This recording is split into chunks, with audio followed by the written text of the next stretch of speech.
मुजरिम ना कहना मुझे लोगो, मुजरिम तो ये सारा जमाना है। मुजरिम ना कहना मुझे लोगो, मुजरिम तो ये सारा जमाना है। पकड़ा गया वो चोरी है, जो बच गया वो सयाना है। मुजरिम ना कहना मुझे लोगो, मुजरिम तो ये सारा जमाना है। मुजरिम ना कहना मुझे लोगो, मुजरिम तो ये सारा जमाना है।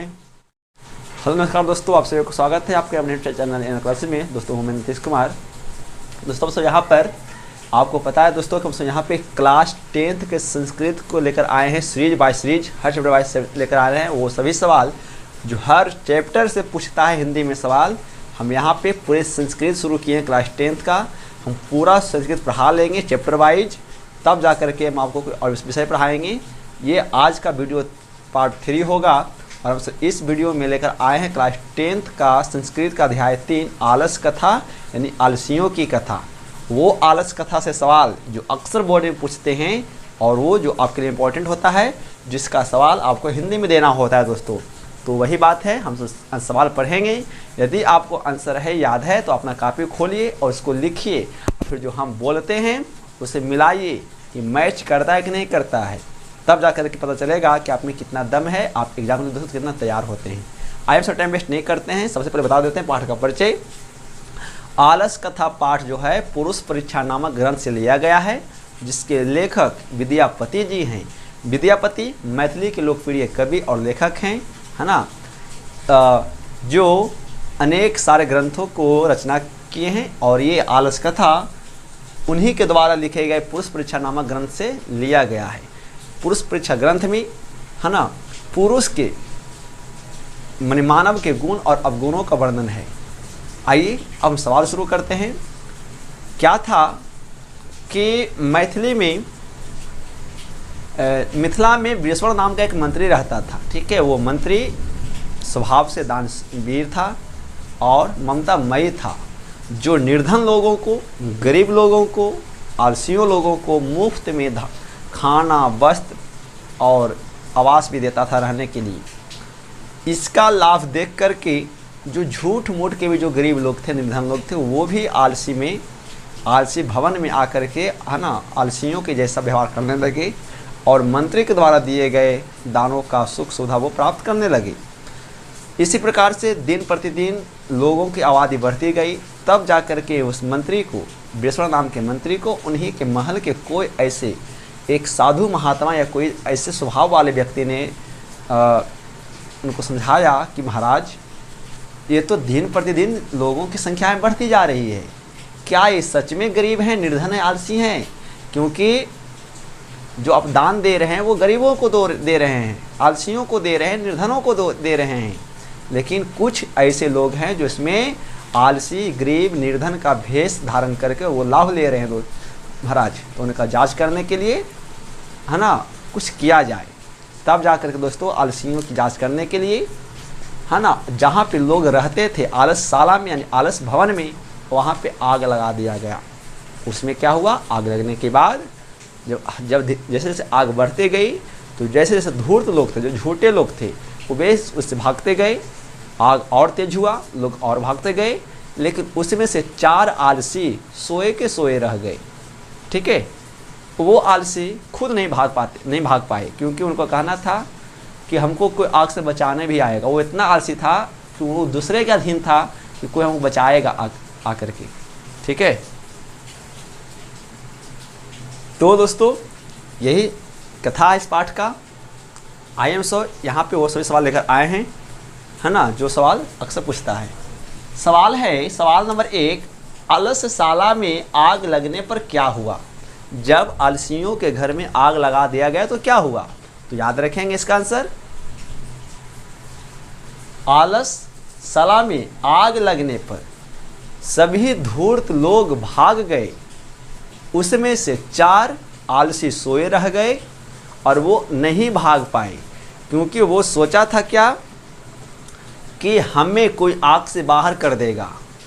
आग को तेज देखते हुए उस महल के कोई तनियोगी पुरुष ने उस 4 आलसियों को बाल पकड़ करके आग से बाहर किया।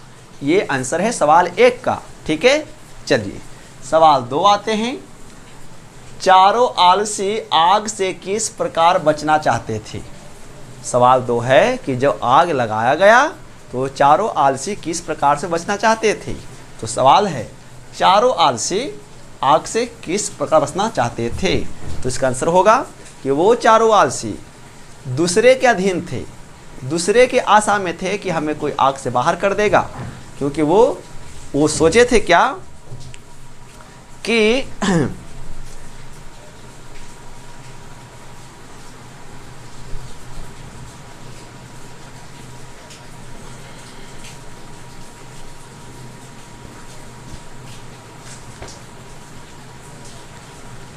वो 4 आलसी खुद बचना नहीं चाहते थे, है ना। 4 आलसियों आलसी पुरुष आग लगने पर भी वो नहीं भागे, बल्कि शोरगुल सुनने के बाद भी वो नहीं भागे, क्योंकि उनकी इच्छा थी कि हमें कोई आग से बाहर कर देगा, या हम पर कोई भींगा कपड़ा से ढक देगा, या हमें कोई पानी से छींटा मारेगा, या कोई भींगा वस्त्र हम पे डाल देगा।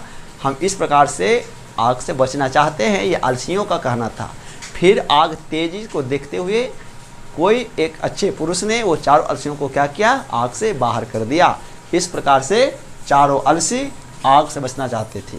सवाल 3 है, बहुत इंपॉर्टेंट सवाल। आलस कथा से क्या शिक्षा मिलती है? तो आलस कथा विद्यापति के द्वारा लिखा गया है, एक कथा है जो पुरुष परीक्षा ग्रंथ से लिया गया है। इस पाठ से हमें यही शिक्षा मिलती है कि हमें किसी दूसरे के अधीन नहीं रहना चाहिए, बल्कि हमें जीवन में खुद कर्म करना चाहिए और आगे बढ़ना चाहिए। क्योंकि जो लोग आलसी होते हैं, जो लोग इस टाइप के लोग होते हैं जो दूसरे के अधीन रहना चाहते हैं, लेकिन वो किसी तरह के प्रयास करना नहीं चाहते हैं, तो उन्हें कोई इज्जत नहीं जाता। उनके लिए कोई दयावान पुरुष ही उनको हेल्प कर सकता है, बाकी कोई और उनको मदद नहीं कर सकता है। इसीलिए हमें इस पाठ से यही शिक्षा मिलती है कि अपने जीवन में खुद चलना है, खुद आगे बढ़ना है, खुद लड़ना है, खुद मंजिल को प्राप्त करना है।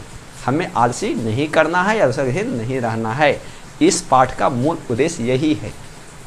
सवाल 4 है, विद्यापति कौन थे? उन्होंने किस ग्रंथ की रचना की थी?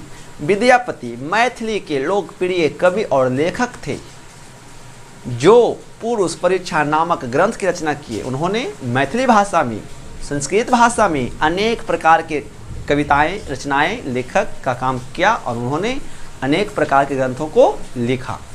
सवाल दोस्तों 5 है कि 4 आलसी के बीच की बातचीत को अपने शब्दों में लिखें। यानी जब वो 4 आलसी जिस घर में आग लगा हुआ था, वो 4 आलसी नहीं भाग पाए थे, तो 4 आलसी के बीच बातचीत क्या हो रहा था? तो ऐसे समझते हैं, 4 आलसियों के बीच बातचीत इस प्रकार से हो रही थी।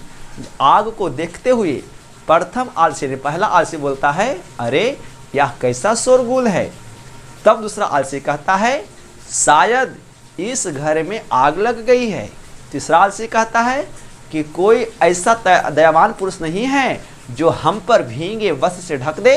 तो चौथा आलसी कहता है, उन तीनों को डांटता है, अरे बचाल, तुम सब कितना शोरगुल करते हो, चुपचाप क्यों नहीं रहते। चौथा व्यक्ति को इतना आलसी था कि वो बोलने में भी उसको भार पड़ रहा था। ये होती है आलसी की कहानी। मतलब एक और खाना भी नहीं खाना चाहते हैं, वो कोई मुंह में खिला दे, वो सच में आलसी है। जो दूसरे के अधीन वो बैठे रहेंगे कि कोई आएगा टपका कर चला जाएगा, ऐसा। ठीक है, तो ये होता है आलसी की कहानी। सवाल है 6, आलस कथा की सारांश लिखें। तो ये तो आप पढ़े होंगे, पूरे कहानी को हमने बताया शुरू से, उसको पूरे लिख देंगे अपनी भाषा में, तो वो उसका सारांश बन जाता है। ठीक है, तो आप इस प्रकार से आलस कथा से पूछे गए वो सभी सवाल का आंसर दे सकते हैं। उम्मीद होगा समझ में अच्छा आया होगा, अच्छा भी लगा होगा दोस्तों। तो एक बार लाइक कीजिए और वीडियो को शेयर कीजिए उन मित्रों के साथ जो 2023 में एग्ज़ाम देना चाहते हैं, जो संस्कृत में दोस्तों कमज़ोर हैं, जिनको समझ नहीं आता है, तो उन्हें काफ़ी हेल्प होगा वीडियो से। तब तक दोस्तों नमस्कार, मिलते हैं अगले वीडियो में। हम पूरे संस्कृत के पाठ बाई पाठ सवाल लेकर आएंगे दोस्तों। तब तक नमस्कार, मिलते हैं अगले वीडियो में। थैंक्स फॉर वॉचिंग, जुड़े रहिए NR क्लासेस के साथ। जय हिंद, वंदे मातरम।